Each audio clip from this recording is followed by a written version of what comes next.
Então, pessoal, marquei esse momento aqui para compartilhar um pouco da experiência da viagem que eu fiz agora esse mês para Guatemala. Eu preparei uma apresentação aqui com fotos, com algumas informações. Eu não conhecia ninguém que tinha ido para Guatemala. Aí a única pessoa que me falaram que tinha ido, né, o Caetê, filho da minha amiga Juliana, que trabalha no Instituto Chico Mendes também, conterrânea lá do Maranhão. E aí ele me mandou algumas informações assim que foram bem preciosas para minha experiência. Então, satisfação em ter você aqui. Eu ia ficar até agora, dia 25 lá na Guatemala, só que por algumas questões familiares, eu antecipei a volta da minha viagem e ela foi mais curtinha, né? Eu fiquei, acho que 8 dias, mas eu fiz um intensivo nesses 8 dias.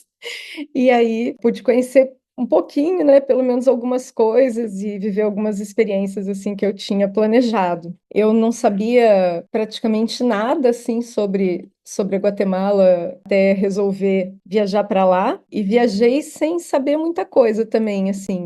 Foi uma viagem bem não planejada. A minha motivação inicial foi um congresso, é o Congresso Latino-Americano de Etnobiologia. Eu sou etnobióloga de formação e essa é uma área que me encanta bastante, porque foi a área a partir da qual eu encontrei, na verdade, um caminho acadêmico para essa questão de compreender a relação entre os povos e comunidades tradicionais e a natureza, né? Então, a etnobiologia, ela é o encontro da biologia com a antropologia. Eu só fiz faculdade de biologia porque eu descobri que tinha esse campo, né? Apesar de não ter lá no Paraná, onde eu estudei, eu fui me enfiando aí em grupos de pesquisa, depois fui fazer o mestrado nessa área. E aí, lá na Guatemala, ia estar acontecendo o Congresso Latino-Americano de Etnobiologia. Eu já tinha ido em um na Colômbia e em outro que teve no Brasil, e gostei muito, porque é um congresso um pouco diferente dos congressos acadêmicos, assim, eles trazem geralmente representantes, né, de povos de vários lugares, de comunidades tradicionais de várias áreas, tem saídas de campo também para conhecer lugares assim, né, que envolvem natureza e cultura nos lugares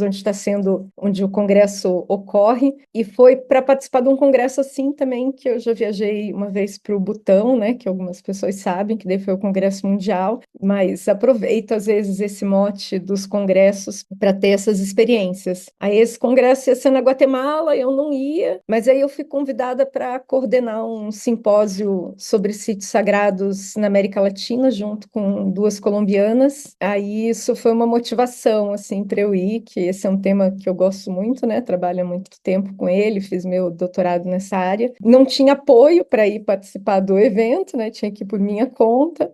Mas aí eu resolvi ir também porque eu não conhecia a América Central. Não fazia um tempo já que eu queria conhecer. E aí foi uma motivação, né, para marcar a viagem. Mas, assim, me pegou no meio de algumas experiências aqui, tanto familiares aqui da minha família mais próxima, né, como também de parentes que estão distantes, assim, que foi um pouco complexa. Aí eu não viajei, assim, tão tranquila, mas aí quando eu resolvi voltar antes e comprei a passagem, daí eu falei, tá, mas agora eu vou aproveitar tudo que eu puder nesses dias que eu tô aqui e vou pelo menos fazer algumas das coisas principais, assim, né, que eu tinha me planejado. Então, a proposta desse encontro foi compartilhar um pouco da experiência da viagem, mas também falar sobre sítios sagrados e a perspectiva, né, de colonialidade e decolonialidade com relação às experiências que eu tive na Guatemala. Então, falei aqui, né? Guatemala fica rapidamente assim para a gente se situar na América Central, que faz essa conexão, né, entre a América do Norte e a América do Sul. Tem 7 países ali, né? O mais conhecido assim dos brasileiros, até minha irmã já foi, é a Costa Rica, e a Guatemala está bem pertinho do México. Inclusive, ela era parte, né, do México depois da independência espanhola, e depois que virou um país independente. Então, é uma região pequena comparada com as proporções aí da América do Sul, né, que é gigantesca, mas tem bastante diversidade, tem bastante coisa diferente. A Guatemala tem esse formato meio estranho, né, por conta dos recortes políticos, é uma série de coisas aí na história, né, da conformação do país, mas ela tem essa característica de ser banhada tanto pelo Atlântico quanto pelo Pacífico. Aqui tem uma imagem mais estilizada, assim, da bandeira da Guatemala, né? Mas as duas faixas azuis com uma faixa branca no meio, assim, e as duas faixas azuis representam essa questão, né? Dos dois oceanos. E aí no emblema que tem ali no meio, tem um pergaminho que tem a data da independência da Espanha, que foi 1821. Tem uma coroa com ramos de louro, tem umas armas, assim, cruzadas, tem um pássaro. Depois vou falar desse pássaro. E assim, em termos de paisagens, a Guatemala ela é considerada um país bem diversificado, assim, tem um território que é bastante montanhoso, mas também diversos ecossistemas, né, de praias, planícies, vales, montanhas. Tem vulcões, florestas, lagos e tudo mais. Lá também tem alguns vulcões ativos e vários terremotos, né, já aconteceram lá. O último grande terremoto da Guatemala foi em 1975 e destruiu muitas vilas.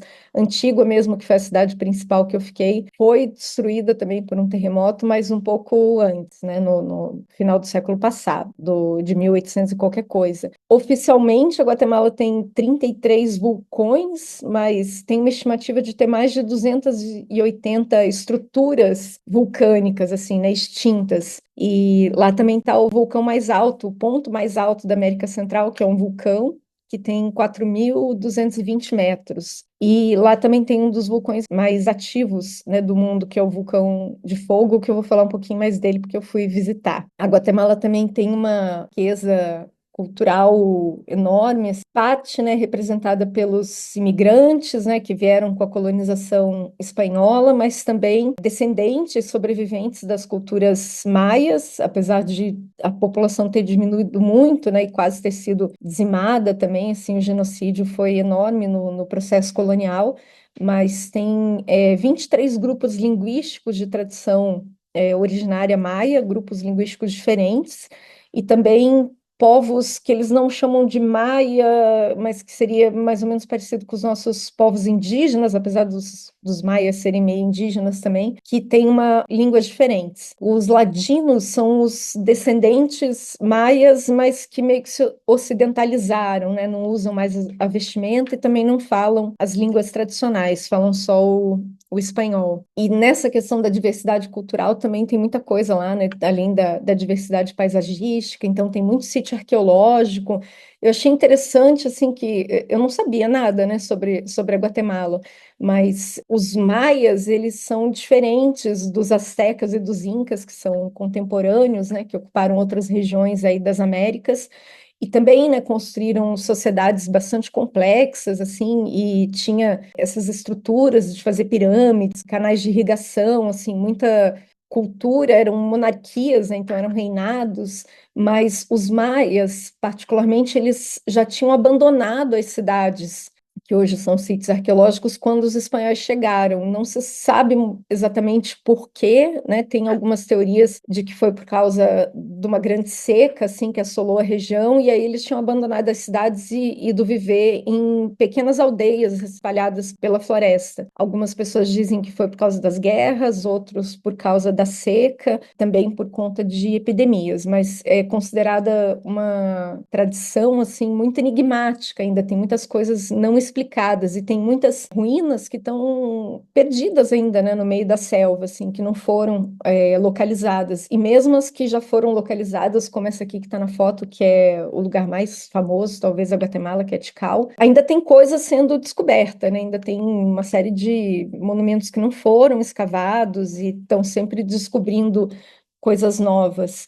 E lá também tem uma tradição, né, relacionada com café, com cacau, com a exploração de jade e por aí vai. Aqui hoje, né, eu vou falar um pouquinho da minha experiência de viagem, né, dessa viagem especificamente.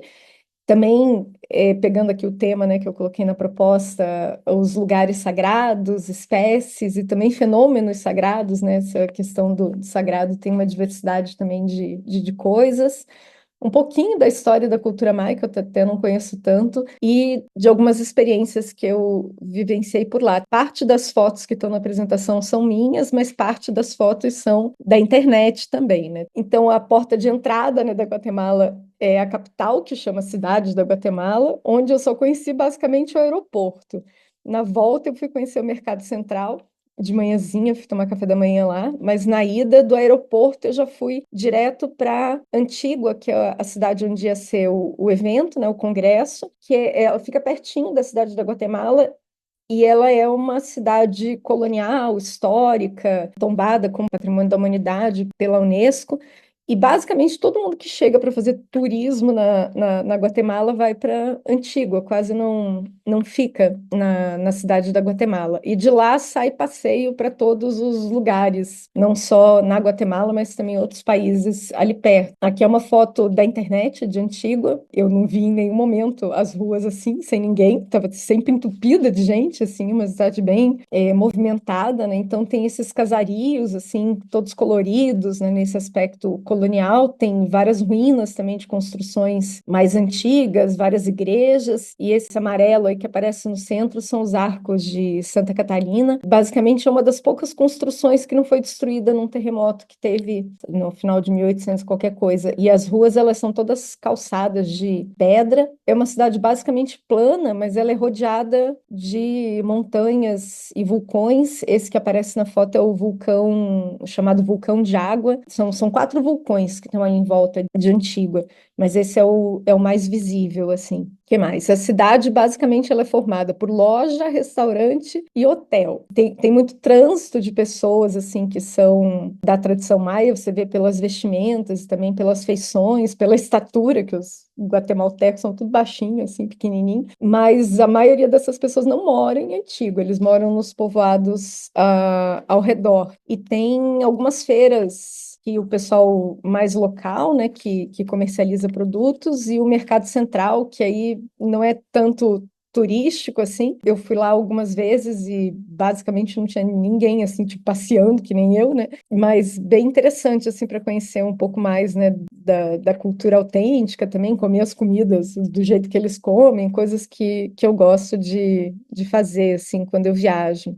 Vou falar rapidinho, assim, de por onde que eu passei, para depois mostrar um pouquinho mais da experiência em cada um desses lugares, né? Depois de Antígua, onde eu participei do congresso, eu fui para a região onde fica um lago, que é um lago cheio de histórias, né? É um lago de altitude, e ele é bem famoso e bem turístico também, que é a porta de entrada dessa cidade que chama Pajanaxel. Também mega movimentada, assim, super turística, para todo lado é venda de coisa de artesanato e também comida e hotel e restaurante. É uma profusão de cores e de gente para todo lado, tudo meio apinhado, assim, né? Mas é bem interessante.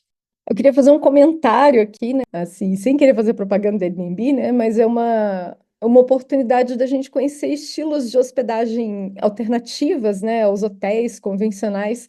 Agora, anteontem, eu estava em Joinville, eu fui também dar uma palestra num congresso, e aí eles me hospedaram daí num hotel que tinha uma placa, assim, bem na entrada, é uma rede de hotéis que tem em vários lugares do Brasil. E aí falava assim, né? Uma estrutura padrão e um serviço padrão em todo o Brasil para evitar surpresas. Então, assim, a proposta deles justamente, né, ter o mesmo tipo de quarto, o mesmo tipo de serviço, a mesma estrutura em todos os lugares. E muita gente procura isso, né, quando vai viajar, mas eu particularmente, eu procuro justamente as coisas diferentes. E aí a experiência de hospedagem com o Airbnb nos permite escolher, né, lugares diferentes. Então, eu fiquei hospedada só em casa, assim, de gente buscando referência, assim, que tivesse algum trabalho social, que tivesse algum trabalho ambiental, e isso foi bem interessante, né? Poder conversar com pessoas, ver as casas por dentro, como é que são, né?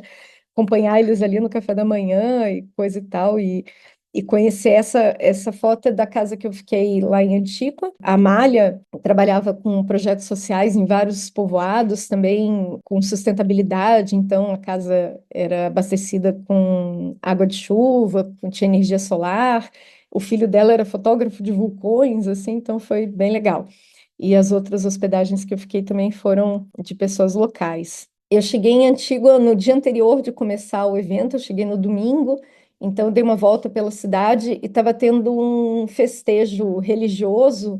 Eu não cheguei a saber muito bem o que que era, né? Mas eles estavam enfeitando, eu cheguei bem cedo, só deixei a mala lá na casa da Malha e saí para caminhar. E aí eles estavam enfeitando várias ruas assim em volta dessa praça central com isso que está aparecendo aí em cima das pedras, né? São serragens coloridas e também alguns tipos de capim. E eles vão colocando isso nas ruas, fazendo desenhos, mandalas, assim, umas coisas super bonitas, assim, super bem elaboradas. E depois a procissão vai passar por esses caminhos, aí bagunça tudo, né? Mas fica tudo bonitinho antes da procissão passar, é bem bonito. Era um evento de tradição cristã, né? Ele estava sendo feito na igreja, mas lá tem uma mistura, assim, bem interessante do cristianismo com as tradições mais originárias, assim, né? Digamos, elas coexistem e a própria população, né? Então, era uma procissão religiosa, tinha vários trajes diferentes, a gente via que tinha gente de diferentes regiões da Guatemala, ou pelo menos dos povoados próximos, por conta deles estarem separados, assim, sabe, em grupinhos que tinham estilos de trajes diferentes.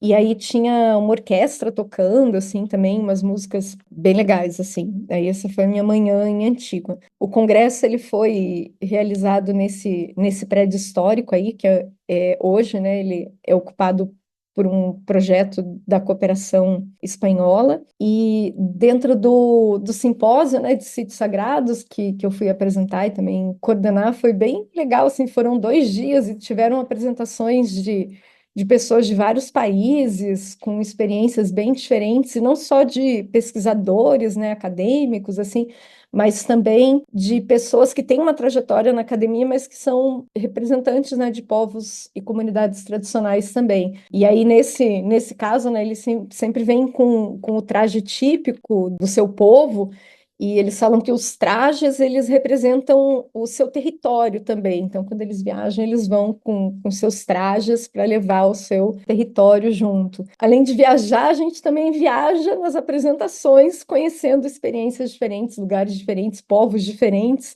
Esse aqui eu botei uma foto do povo mais estranho que eu já vi na minha vida. Não sei se é o mais estranho, não lembro o nome deles agora, mas eles são da Colômbia e bem diferente também.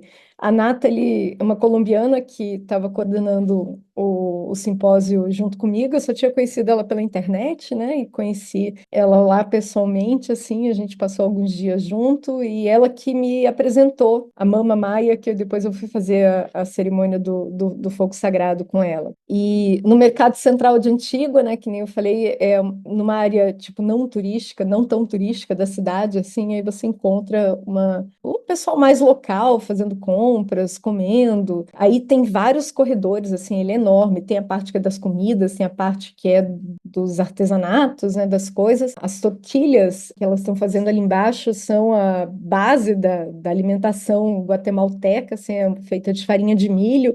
E a coisa mais barata que tem lá, né, que com um quetzal, que é o dinheiro deles lá, que é equivalente mais ou menos a R$ 1, você compra 3 tortilhas. Lá não é um país muito barato, assim, para viajar, assim, não é tão caro, né, quanto viajar para Europa e para outros lugares assim, mas também não é barato. O dinheiro fica mais ou menos equivalente, assim, ao real, então, só que eles cobram quase que tudo em dólar, né? As coisas que são turísticas, assim, eles fazem o cálculo pelo dinheiro americano. Então, tem coisas mais em conta, mas, sim, até os artesanatos mesmo, né? Eles têm um valor razoável, assim. Que alguns outros corredores, né? Eu fui atrás de um sapato, porque quando eu fui embarcar em Florianópolis para começar a minha viagem, teve um acidente na estrada, eu quase perdi o voo. Quando eu cheguei, já tinha fechado o embarque de bagagem. Daí eu larguei a metade da minha mala com a minha mãe para poder embarcar só com bagagem de mão. E aí eu fui sem sapato, eu tinha levado só uma sandália.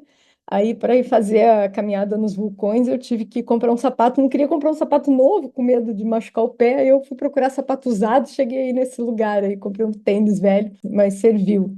E tem muitas diversidade de frutas também, e aí é um comedor local, né? Vocês podem ver, não tem nenhum turista comendo, mas assim, eu almocei aí, conhece um pouco mais do que nos restaurantes, né, que atendem turistas. Aqui também algumas outras iguarias guatemaltecas, esse enrolado aí na palha do milho, eles chamam de tamales, é parecido com a nossa pamonha.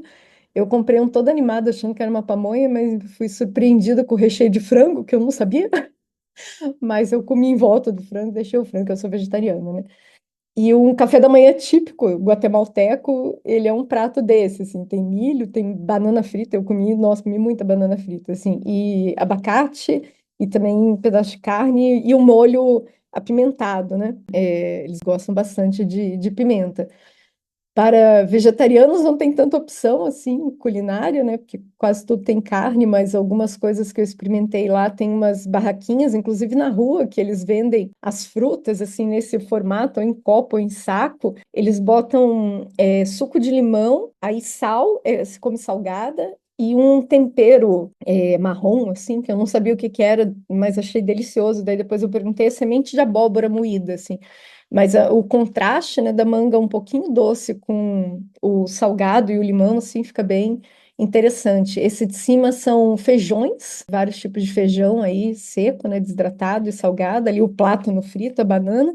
E esse do canto é um bolinho que ele é feito com uma massa de feijão e o recheio de banana, assim. Foi a coisa que eu mais gostei lá, eu comi várias vezes. Aqui é uma barraquinha de rua também que vendia comida típica, assim, e tinha um negócio que se chama pupusa, que eu adorei também, porque era tipo feito tudo é feito de milho, basicamente, né?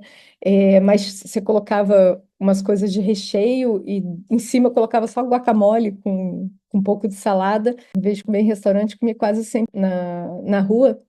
E também preço muito mais em conta, né? Assim, que apesar deles às vezes cobrarem mais dos turistas, né? Que eles vêm que são de fora, é um valor bem diferente, assim, dos restaurantes. E eles têm, assim, uma variedade enorme, assim, de produção, né? Dos tecidos, dos textiles e de bordados. Então, tanto feito com tear manual, como também bordado umas coisas lindíssimas, assim, de uma riqueza artística, assim, impressionante. Uma das coisas que eu mais gostei foi esse pano, né, que era todo inteiro bordado com essa cara de onça, assim. Fiquei doida para comprar, mas ele era gigante, ele tinha 2,5 metros de comprimento, assim. E aí também consideravelmente caro, né, pelo tamanho e pelo trabalho. E essa outra foto, teve um dia que eu fiz um passeio por alguns. Eu fui de. Foi depois que eu voltei do vulcão, daí eu tava com as pernas tudo doloridas. Aí tinha a opção do passeio de bicicleta ou de quadriciclo. Aí eu ia de bicicleta, depois troquei para quadriciclo, porque eu estava com as pernas todas doloridas. Fazia um recorrido, assim, em alguns povoados em volta de Antíqua. E aí eu fui conhecer um mercado, um povoado que é famoso, não é famoso porque ele não é turístico, mas que é o grande produtor dos textiles, assim, na região.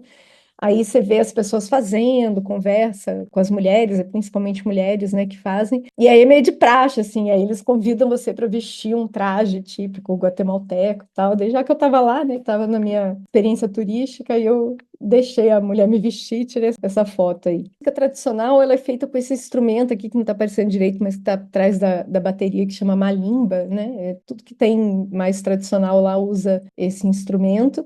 Em alguns lugares lá de Antíqua tinha placa, né, de aula de salsa. Eu adoro dançar e fiquei doida para dançar salsa, mas não consegui dançar salsa em Antíqua. Fui dançar salsa no meu último dia de viagem lá no Lago Atitlã, assim, foi bem legal.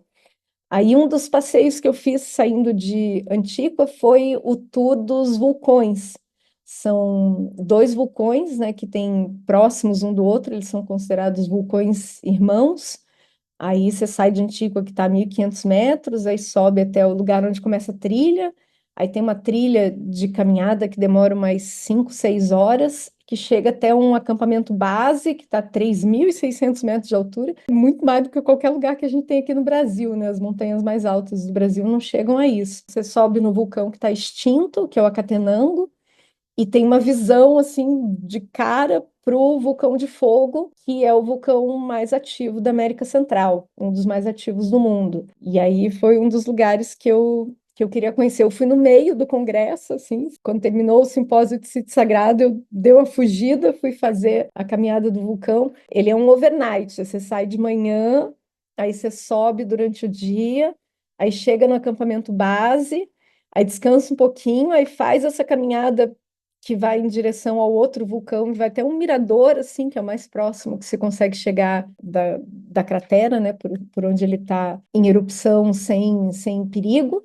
Depois você volta para o acampamento base, dorme um pouquinho, quem consegue, porque o vulcão fica fazendo barulho a noite inteira, né? E assim, eu falei, quando que eu vou ver um vulcão de novo? Eu passei quase a noite inteira sentada olhando o vulcão explodir. E 4 horas da manhã você sai, né, para fazer o cume daí do Acatenango. Aí sobe a 3.776 metros, quase 4.000.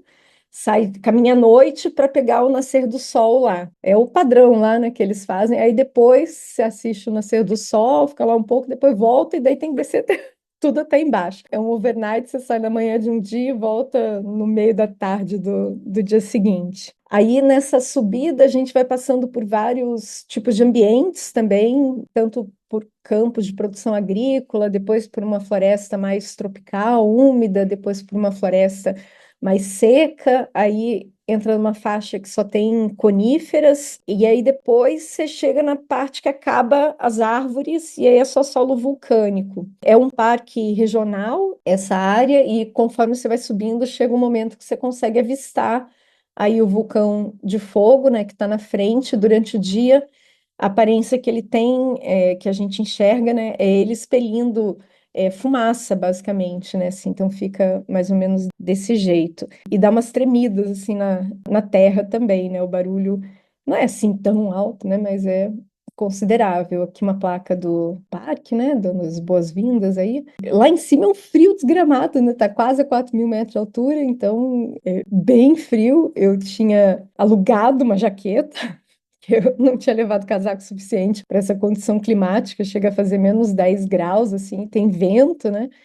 E esse aí era o meu guia, e ali do outro lado tá as cabanas onde a gente dormia. Eu não levava barraca, né? Ficava dentro dessas cabanas. Essa aqui é uma imagem aérea que eu peguei da internet, né, que mostra o Acatenango, que é o vulcão extinto, que a gente sobe para ver o nascer do sol nele, né? E o vulcão de fogo ali na frente.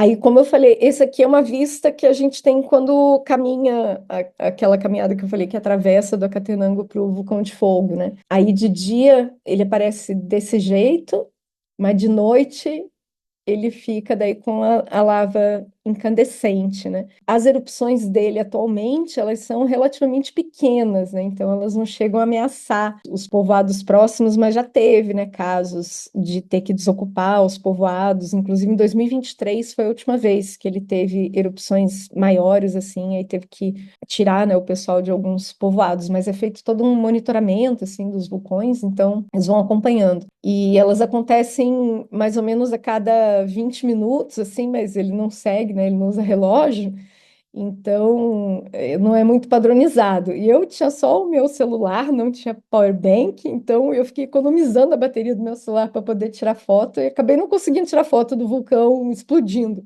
Até filmei ali a primeira vez que ele explodiu, mas não dá para ficar com o celular ligado o tempo todo e ele também não avisa, né, quando ele vai explodir, mas nossa, é muito bonito, assim. Eu já tinha visto um vulcão ativo no Havaí, mas, assim, não tem comparação com a experiência de ver esse, né, que é bem diferente, assim, do outro que eu tinha visitado. Essa é uma imagem que mostra mais ou menos até onde a gente vai caminhando, assim, e fica não fica muito perto, né, da cratera, mas fica razoavelmente perto. E aqui já é no nascer do sol, né, quando a gente subiu o pico do outro vulcão, da Catenango. Aí essa paisagem lunar, né, é uma caminhada difícil, assim, não, ela não tem um grau de dificuldade assim maior, mas escorrega assim, porque você dá um passo para frente, meio para trás, né, porque o solo é todo arenoso.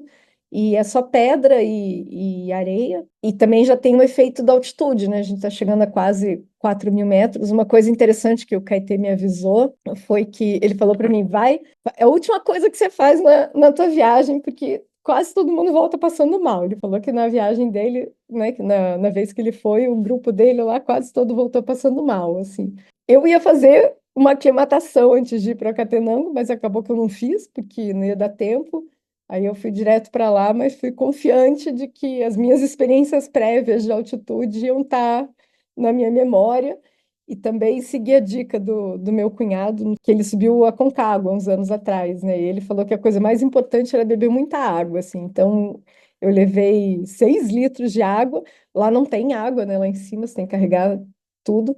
E eles fazem comida, assim, o pessoal da expedição, mas você tem que levar água para eles fazerem comida, eles não fazem comida. Mas eu levei 6 litros e tomei bastante água, assim, aí eu não fiquei com efeito, assim, de mal-estar da altitude, mas a outra pessoa que estava comigo no grupo, que eu estava num grupo só de dois, mas o guia era um cara de El Salvador, ele passou muito mal, nossa, muito mal. Então foi todo mas sobreviveu. Mas ele achou que ia morrer. Foi engraçado e chato ao mesmo tempo, mas ficou tudo bem. Aí ele não foi no cume do Acatenango e uma caminhada assim cansativo, mas tem que estar em boa forma para fazer. Aqui um pouco a visão do nascer do sol, né?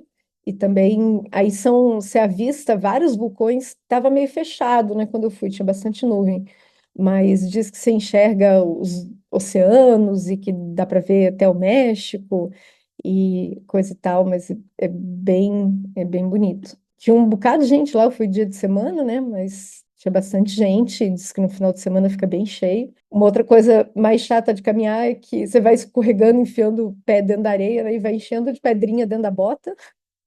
Aí tem que ficar tirando as pedrinhas de dentro da bota, mas isso aí é o de menos, né, na experiência.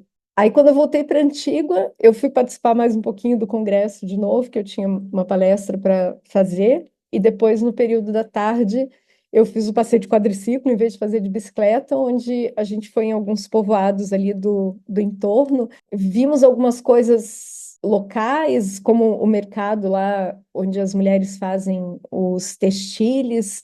Fomos numa fábrica de chocolate e também passamos por algumas igrejas. Essa branca é a igreja mais antiga da Guatemala, né, da época colonial. E aí a gente terminou esse passeio no Cerro de la Cruz, que é uma montanha que tem na frente de Antígua, que ela fica em oposição ao vulcão de água, né? Então tem essa vista da cidade e essa vista do vulcão bem bonita. A primeira foto é a foto maior é da internet, que o dia que eu fui, além da gente chegar no final da tarde, estava meio encoberto, mas o vulcão apareceu assim um pouquinho para dar um oi, né? E ali eu tirei uma foto bem turística, né? Tem umas asas de quetzal. Quetzal é um pássaro, vou falar dele daqui a pouquinho. Aí depois eu fui passar o final de semana para conhecer o lago Atitlán, né? Então cheguei em Pajanachel, que é aquela cidade que eu falei antes, que é a porta de entrada para o lago. O lago tem vários povoados, assim, nas suas margens, e aí o transporte é feito de lancha. E antes de eu ir para o povoado lá onde eu escolhi visitar, porque como eu tinha pouco tempo, eu fui só para um, não fui para muitos, mas foi meu aniversário enquanto eu estava lá. E aí eu me dei de presente, além da subida do vulcão, um voo de parapente sobre o lago, que foi uma odisseia, porque o tempo estava horrível.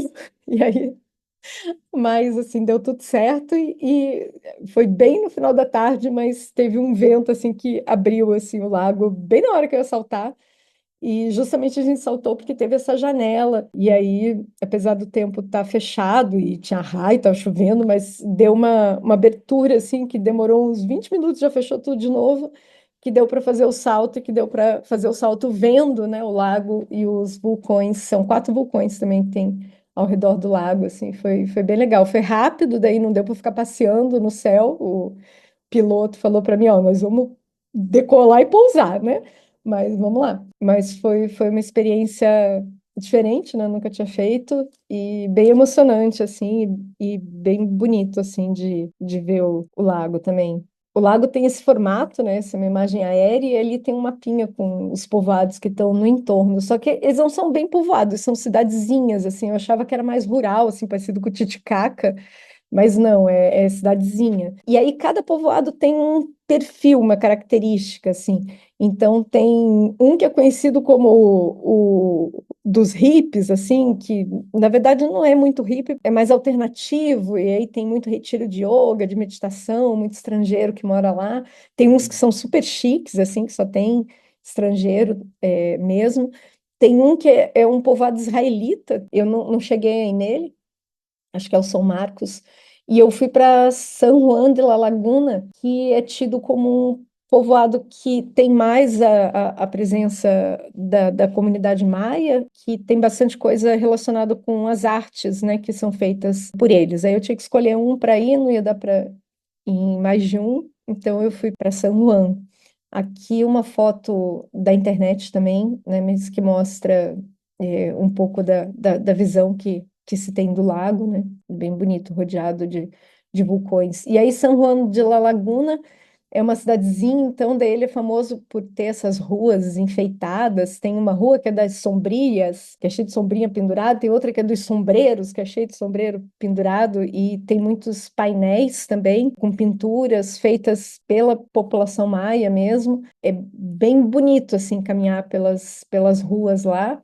E eles têm um trabalho de arte têxtil também muito elaborado. Aí tem uns lugares que você visita que você consegue ver todas as etapas da produção, as pessoas fazendo.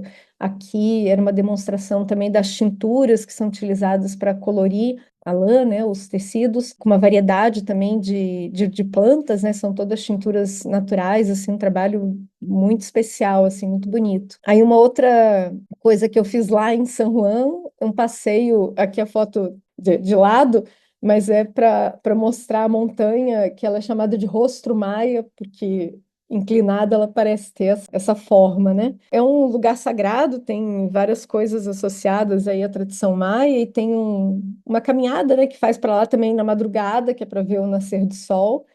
E aí, quando chega lá em cima, eles servem um cacau, que é feito lá mesmo, e aqui foi um pouco da experiência do Rostro Maia. E o nascer do sol, né, com a vista para o lago. Eu não sei se tem gente aqui que é da turma das cerimônias de cacau, né, mas as cerimônias de cacau, elas não são tão parte da cultura tradicional dessas regiões, assim.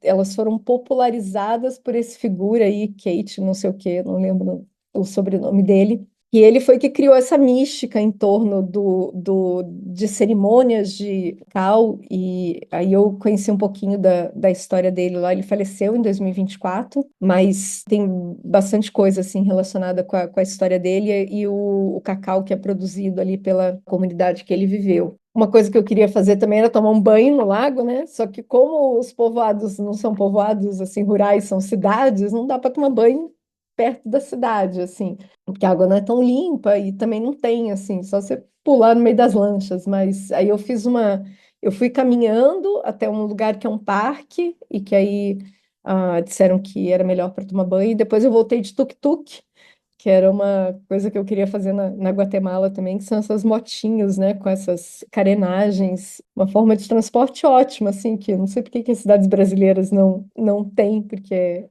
ocupa muito menos espaço que um carro, né, muito mais democrático, assim, barato também.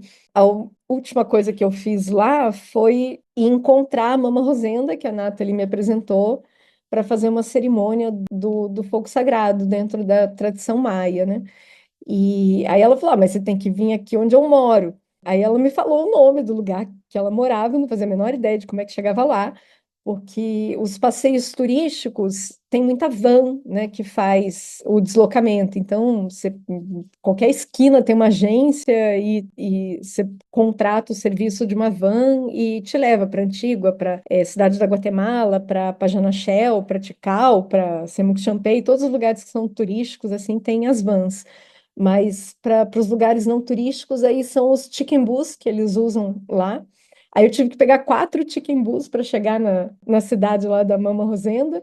Não foi tão demorado, eu saí 5 da manhã, cheguei lá às 10, mas foi uma aventura, assim, e foi bem legal porque também não tinha nenhum turista viajando nos chicken bus que eu peguei. Eu não sabia o percurso, então de um lugar eu ia perguntando para o outro, ia perguntando para o outro. Também os ônibus não têm horário, então também não tem ponto de saída fixo, assim. Então foi uma experiência também de interagir mais, né, com os moradores locais. E de noite os ônibus são tudo coloridos, assim, também cheio de coisa. Com relação à cerimônia do fogo sagrado, eu não tirei foto, foi uma cerimônia particular, assim, ela fez só para mim. Aí eu peguei fotos da internet, assim, que representam um pouco, né? Assim, foi diferente, não é exatamente assim, mas a gente foi até um lugar, assim, no meio da mata e tal, e basicamente, assim, é feita com oferendas, é uma oferenda, né, que se faz com vários tipos de essências, que primeiro se monta, né, a oferenda ali com vários elementos, e depois acende o fogo, e o trabalho não tem uso de nenhum tipo de medicina, assim, a medicina é o fogo e o humo, né, que eles falam que é a fumaça do fogo. Então, dentro da cosmovisão maia lá, né, do mais tradicional, cada pessoa é regida por uma cruz do que eles chamam de naualis, que é tipo é o ser espiritual que é o seu guardião e guardião de determinados campos da sua vida. Então, é feita uma leitura dentro do calendário deles, que não é o mesmo calendário maia que a gente usa aqui, né, que se popularizou meio no Ocidente, assim. E aí, a cerimônia do fogo, ela é feita para os seus nahuales. Ela monta, né, de acordo com as características de cada pessoa e também com os nahuales que vão ser reverenciados ali naquele momento. E toda a cosmologia, assim, né, fazendo uma simplificação bem grande, envolve essa relação, né, com os espíritos na questão de você agradecer pela sua vida, por tudo que tem, pela saúde, por tal, numa forma de reciprocidade. Então, é interessante que na visão andina também é desse jeito, e eles chamam de pagamentos. Inclusive, eles não vão para as montanhas para passear, né? Eles vão nas montanhas para fazer essas oferendas e essas cerimônias. E aí tem uma série de coisas diferentes, não vou chamar de essências, mas porque tem pedaços de madeira, tem uns aglomerados assim que parece meio serragem, tem ervas secas, é uma diversidade assim de coisas. Eu nem sei dizer quantas coisas tinha na cerimônia, assim, porque ela estava com várias cestas, assim, com várias coisas diferentes. E aí tem uma sequência, né, que vai sendo colocada ali das coisas sendo ofertadas para o fogo. E a gente pode fazer perguntas também para o fogo e ele vai trazendo mensagens.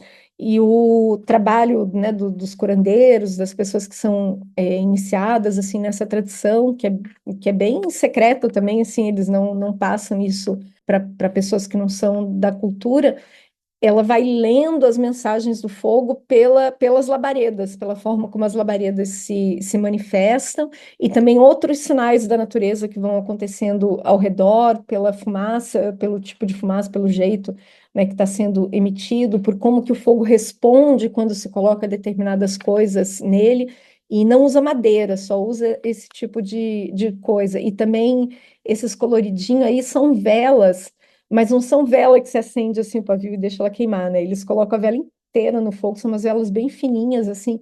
E aí também cada cor tem um significado, e aí vai sendo trabalhado, né? Os vários campos ali, os 6 nahuales no meu caso, né? Sim, foi assim que aconteceu.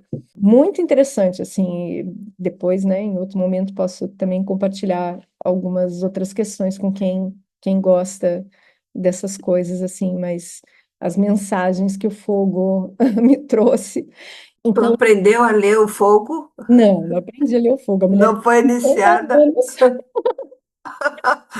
Ah, Passei ah. iniciada na leitura do fogo, primeiro tem que ser maia, segundo, são umas 3 décadas, pelo menos, para chegar lá. Esse aqui é o Popol Vuh, não sei como é que fala, né? Mas é um dos poucos livros sagrados que restaram, né? Já que retrata um pouco da tradição maia, muito conhecimento de astronomia, de astrologia também, de matemática. Aí ele tem umas traduções que eu não sei se são boas ou não, né, para o inglês, e tem uma tradução em português, mas eu não li ainda. E aqui é um disco que ele representa os 20 nahuales, que são 20 seres, assim. O meu principal, né, eu achei interessante que é o Kan, que ele representa uma serpente. E na tradição de matriz africana também, o meu orixá é Oxumaré, que também representa as serpentes, né? E o Narwhal Khan, ele também é um narwhal cósmico que faz a ligação entre o mundo espiritual e o mundo físico, e o Oxumaré também. Então, eu achei interessante que tinha similaridade, assim, né, com as minhas regências dentro das tradições de matriz africana, com as minhas regências dentro da tradição maia. Mas eu ainda estou estudando umas coisas aí que a dona Rosina me passou. Não estou tão entendida assim do assunto, mas conheci um pouquinho, né? Mas eu levei uma bronca por não ter feito oferenda para o meu narwhal antes. Daí eu falei, mas como é que é fazer uma oferenda para um narwhal, né? Assim, eu nem conhecia. assim e tal.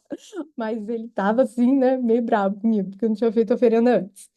Então agora eu vou passar a fazer oferenda para o meu narual também. A cultura maya já foi considerada extinta em alguns momentos da história, mas ela não só não foi extinta, como continua muito viva, assim, né? Tanto na questão das pessoas, da diversidade de línguas, das artes, dos artesanatos, das flores, das comidas, das joias, dos produtos agrícolas, das vestimentas, os textiles, os rituais, né? E por aí vai, ainda que nessa mistura, né, que tem hoje com a cultura espanhola e aí com essas questões mais modernas. Então, elas coexistem assim de uma forma bem interessante. Falando um pouquinho dos elementos sagrados, digamos assim, que eu achei por lá.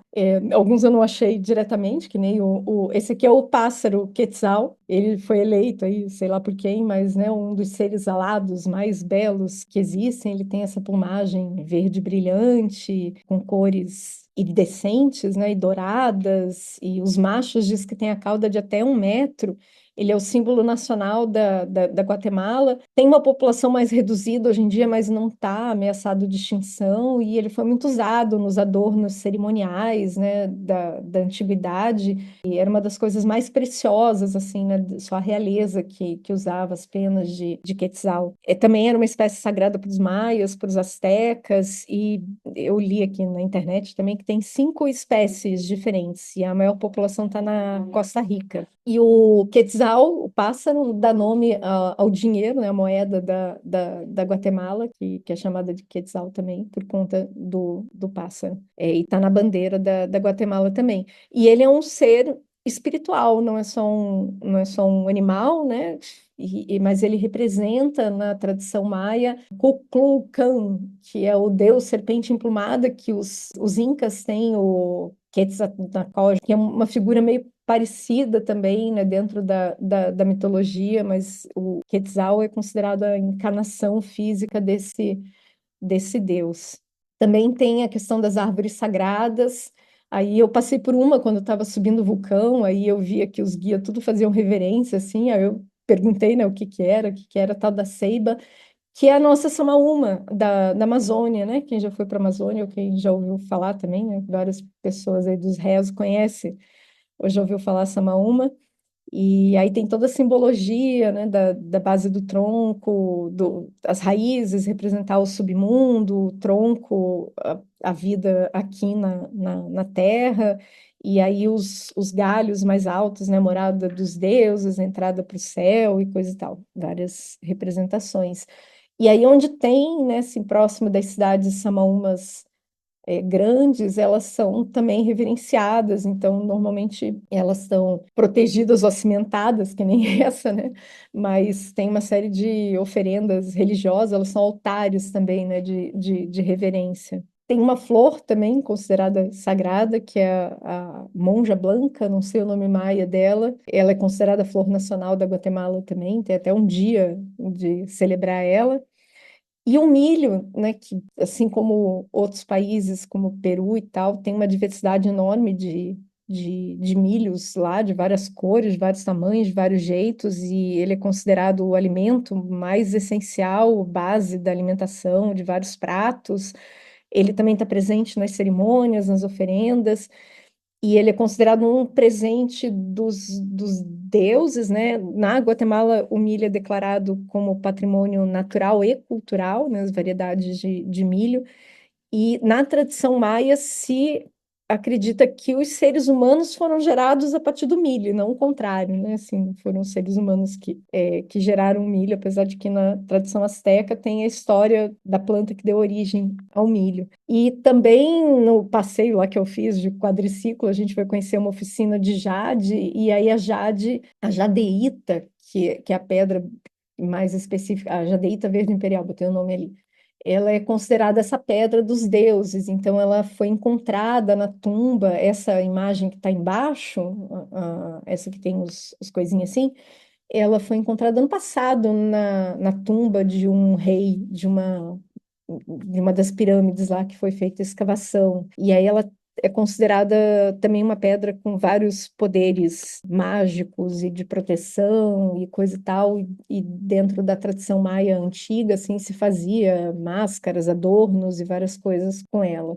Aí tem os lugares sagrados, digamos, que são os sítios arqueológicos, que são templos cerimoniais, como tem em Tikal e 300 lugares diferentes lá na Guatemala. Essas pirâmides também eram os lugares de sacrifícios humanos, né? Dentro da história maia, assim como na Azteca e na Inca, tem muita história dos sacrifícios. Então, prisioneiros de guerra eram sacrificados no alto das pirâmides, e aí, com a pessoa viva ainda, se arrancava o coração com uma faca de obsidiana e depois lançava a pessoa lá de cima. E outros tipos de sacrifício eram feitos nas águas também, tem altas histórias, assim, relacionadas com isso. Eu não cheguei aí em Tikal, porque era longe, era um dia inteiro de viagem para ir, depois um dia inteiro de viagem para voltar, do outro lado da Guatemala, e pelo encurtamento da viagem eu não cheguei a conhecer Tikal, dei preferência ali pro vulcão. E tem muitos altares maias onde são feitas essas oferendas de fogo sagrado e os trabalhos dentro da tradição religiosa deles, assim, local, espalhados, assim, pelo país inteiro. Nos sítios arqueológicos tem, mas também nas montanhas, basicamente todos os lugares que eu visitei tinha algum altar maia em algum lugar, né? Assim, e não necessariamente eles são utilizados sempre, mas tem toda uma cultura de fazer peregrinações a esses lugares, não para passear, como a gente vai às vezes a turismo, né? Mas para fazer essas oferendas e esses pagamentos. E eles consideram que isso é importante para manter a ordem cósmica e também para evitar a fúria dos deuses, que as tempestades, os terremotos e os vulcões estão associados, né, a esses, são fenômenos espirituais também. Então, essas honrarias, né, elas são feitas também para aplacar os espíritos ali dos deuses que representam esses lugares, para que não aconteçam esses grandes eventos naturais que já causaram grandes mortandades, né, no país. Então, tem uma infinidade de lugares que podem ser considerados lugares sagrados lá na Guatemala, tanto mais amplos quanto mais específicos, e também fenômenos, né? A erupção dos vulcões é considerado um fenômeno sagrado. No Lago Atitlã tem um tipo de vento que forma uns redemoinhos que acontecem em alguns lugares, é considerado muito perigoso, e também dizem, né, eu não cheguei a verificar isso na prática, mas que os barqueiros não circulam depois de um determinado horário por alguns lugares, porque ele é reservado ao espírito desse vento, que tem um nome próprio e que representa uma divindade. Então, o vento é um fenômeno natural, né, climático, mas também é considerado uma manifestação de uma divindade espiritual. Eu achei essa imagem na internet representando esse ser, né, que causa esse fenômeno aí no lago. E aí tem essa diversidade enorme de plantas, né, consideradas medicinais e de valor espiritual, que eu nem cheguei a saber o nome da maioria delas, ou soube, não consegui decorar, né, porque eu não falo maia, e tem uns nomes complicados também, não é facinho não, assim, mas que são utilizadas. E falando aqui bem rapidinho, assim, né, um pouco da questão das perspectivas decoloniais, eu fiquei pensando quando estava falando da Guatemala que assim, a gente tira férias, mas, né, quando a gente começa a incorporar, digamos assim, né, um olhar que busca ser mais decolonial, esse olhar não tira férias. Então, eu coloquei aqui, né, a questão do desconforto com os patrimônios coloniais. Eu já não consigo olhar os patrimônios coloniais com os mesmos olhos que eu olhava antes, assim, de nossa, que lindo, e tananã, bababá, né, tirar foto. Porque, assim, dentro, né, da perspectiva decolonial, você sabe que eles são resultado de genocídio dos povos originários, né, de uma conquista, e a conquista espanhola conseguiu ser pior do que a portuguesa, e ganha de várias outras aí, né, no mundo com relação à violência, né, que foi cometida com relação aos povos originários, e tudo que aconteceu. E também boa parte desse patrimônio é construído com trabalho escravo, né, de escravizados, assim. Então você fala assim, porque foi o capitão, não sei o quê, o sei lá quem, né? Tem os lugares, eles levam o nome das pessoas que ficaram, né, registradas na história como os responsáveis por essas obras, mas quem carregou as pedras, quem ergueu essas coisas foram, em grande parte, né, povos nativos, ou então, né, no caso do tráfico africano também, né, escravizados.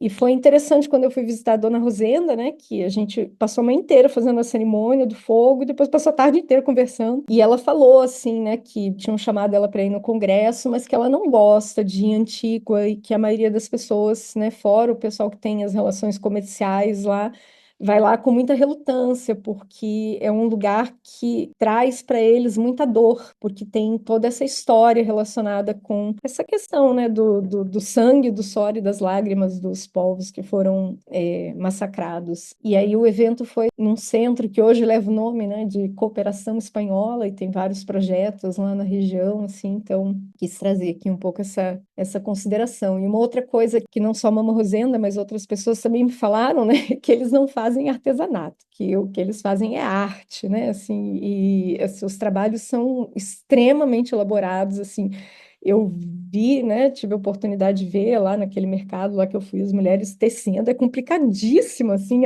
o jeito de tecer, porque ele tem várias camadas diferentes, assim, cada peça produzida é única, né, demora meses, às vezes, para ser feito, assim, então eles não gostam que chamem de artesanato, né, eles hoje têm essa questão da valorização da cultura e de considerar arte.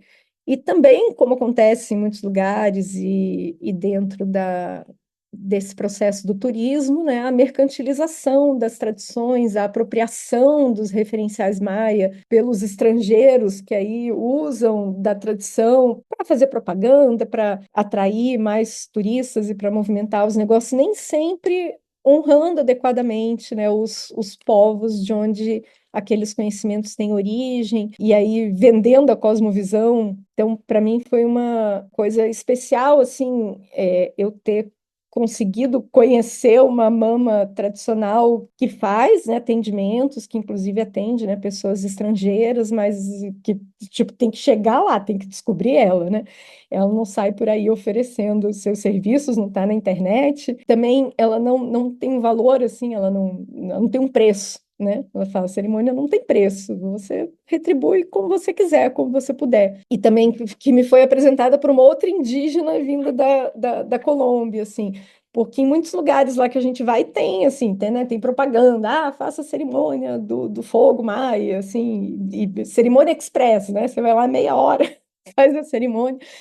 Então, essa era uma das coisas que eu desejava, né, fazer na Guatemala, ter a oportunidade de conhecer algo mais autêntico, assim. E foi rápido, foi breve, mas foi intenso, foi muito bonito. E como disse a Mama Rosenda, agora eu tenho raízes maias, então vou ter que voltar para lá em alguma hora.